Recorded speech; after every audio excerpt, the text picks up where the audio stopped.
ಶುಭೋದಯ, ನಮಸ್ಕಾರ. Welcome to yo yo Kannada. ಬನ್ನಿ ಈಗ ತಿಳಿಯೋಣ ಚಿನ್ನಿವಾರಪೇಟೆಯಲ್ಲಿನ ಚಿನ್ನದ ಬೆಲೆ. ಚಿನ್ನದ ಬೆಲೆಯಲ್ಲಿ ಏರಿಳಿತಗಳು ಮುಂದುವರೆದಿದ್ದು, ಸತತ ಏರಿಕೆ ಬಳಿಕ ಚಿನ್ನ, ಬೆಳ್ಳಿ ಬೆಲೆ ಇಂದು ತಗ್ಗಿದೆ. ಭಾರತದಲ್ಲಿ 10 ಗ್ರಾಂ 24 ಕ್ಯಾರೆಟ್ ಚಿನ್ನದ ಬೆಲೆ 440 ರೂಪಾಯಿ ಕಡಿಮೆಯಾಗಿ 72,760ಕ್ಕೆ ತಲುಪಿದೆ. 22 ಕ್ಯಾರೆಟ್ ಚಿನ್ನದ ಬೆಲೆಯೂ ಕೂಡ 400 ರೂಪಾಯಿ ಕುಸಿತ ಕಂಡು 66,700ಕ್ಕೆ ಇಳಿದಿದೆ. ಅದೇ ಸಮಯದಲ್ಲಿ ಬೆಳ್ಳಿಯ ಬೆಲೆ ಏರಿಕೆಯಾಗಿದೆ. ಪ್ರತಿ ಕೆಜಿ ಬೆಳ್ಳಿಯ ಬೆಲೆ 2,250ಕ್ಕೆ ಏರಿಕೆಯಾಗಿ 97,500ಕ್ಕೆ ತಲುಪಿದೆ. ಬೆಂಗಳೂರಿನಲ್ಲಿ 24 ಕ್ಯಾರೆಟ್ ಚಿನ್ನದ 10 ಗ್ರಾಂ ಬೆಲೆ 72,780 ಆಗಿದೆ ಮತ್ತು 10 ಗ್ರಾಂ 22 ಕ್ಯಾರೆಟ್ ಚಿನ್ನದ ಬೆಲೆ 66,750 ಆಗಿದೆ. ಮೈಸೂರು, ಮಂಗಳೂರು, ಬಳ್ಳಾರಿ ಮತ್ತು ದಾವಣಗೆರೆ ಸೇರಿದಂತೆ ರಾಜ್ಯದ ಇತರ ಪ್ರಮುಖ ನಗರಗಳಲ್ಲಿ ಚಿನ್ನದ ಬೆಲೆಗಳು ಸುಮಾರು ಒಂದೇ ರೀತಿ ಇರುತ್ತವೆ. ಚಿನ್ನಾಭರಣಕ್ಕೆ ಮೇಕಿಂಗ್ ಚಾರ್ಜ್ ಮತ್ತು ವೇಸ್ಟೇಜ್ ಚಾರ್ಜ್ ಎಂದು ಇರುತ್ತದೆ. ಇದನ್ನು ಪ್ರತಿ ಆಭರಣ ವ್ಯಾಪಾರಿಯು ವಿಧಿಸುತ್ತಾನೆ. ಯುಎಸ್ ಡಾಲರ್ನ ಬೆಲೆ, ಜಾಗತಿಕ ಆರ್ಥಿಕತೆಯ ಸ್ಥಿತಿ ಮತ್ತು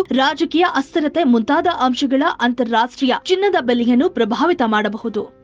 ಈ ವಿಡಿಯೋ ನಿಮಗೆ ಇಷ್ಟವಾದಲ್ಲಿ ಲೈಕ್ ಮಾಡಿ, ಶೇರ್ ಮಾಡಿ, ಸಬ್ಸ್ಕ್ರೈಬ್ ಮಾಡಿ.